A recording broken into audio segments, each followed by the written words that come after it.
I'm an initiated elder in the Dagara water clan, the element of Kwan, the element that none of us can live without, none of us here on this earth. So many parts of the world wide web of life cannot live without the water, a closed hydrological system. Only 3% of the water on the earth is fresh water. And only 1% of that, at the time I heard this statistic, is drinkable. There's a lot more available for the other beings on the earth, for the plants, for the animals. But that 1% that is drinkable is relegated to us, humans. So I'm here by this little body of water. You might be able to see the lights of the cars going by across the other side of it.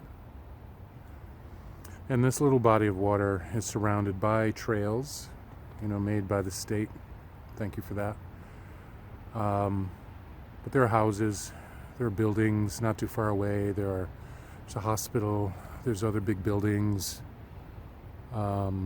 industrial areas, a lot of homes that put out a lot of pollution.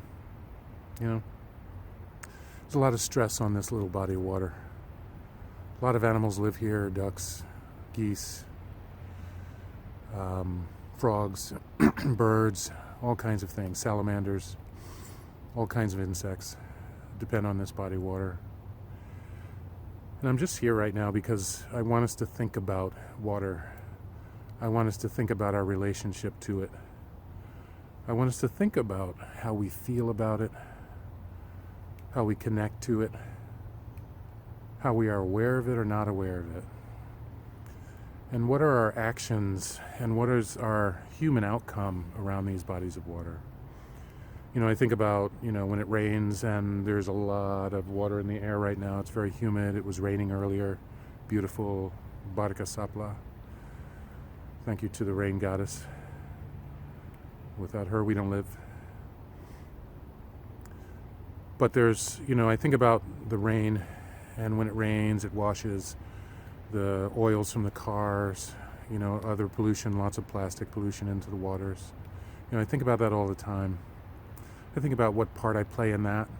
I do drive a car. Right now, I drive a car.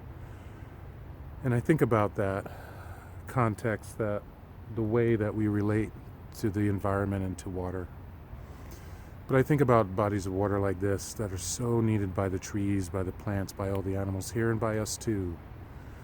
We live because water is held by the earth, and then it can go back up into the atmosphere and become rain. Rainforests are their own ecosystems that way, But in these temperate regions and other regions, drier regions, there's a different relationship that we need to have to water, and that we have to water, and blessedly it's raining right now. It's beginning to rain.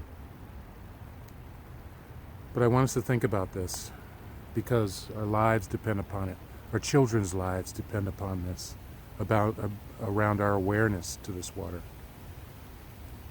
How we relate to it, how we love it.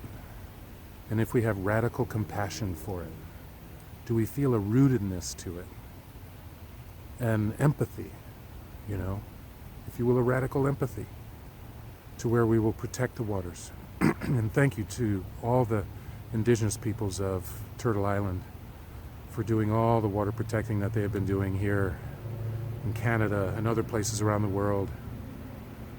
I believe 80% of the world's biodiversity is protected in areas where Indigenous peoples live. So the protection of Indigenous peoples and those lands is so important. Their sovereignty on those lands is so important. But what is our radical compassion for rain, for water, for all the beings that depend on it? What's our reaction when it starts to rain? Think about it. Think about it.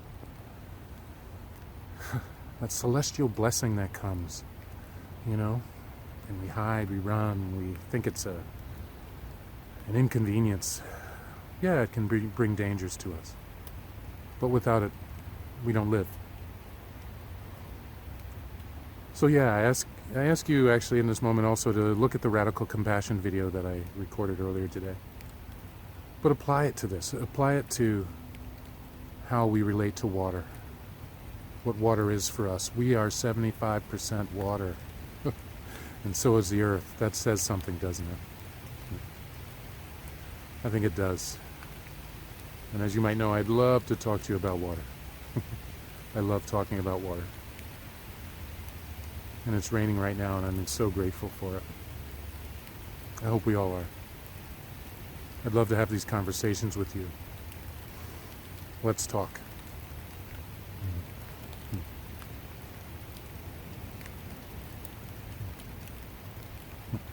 It's gorgeous. I love this.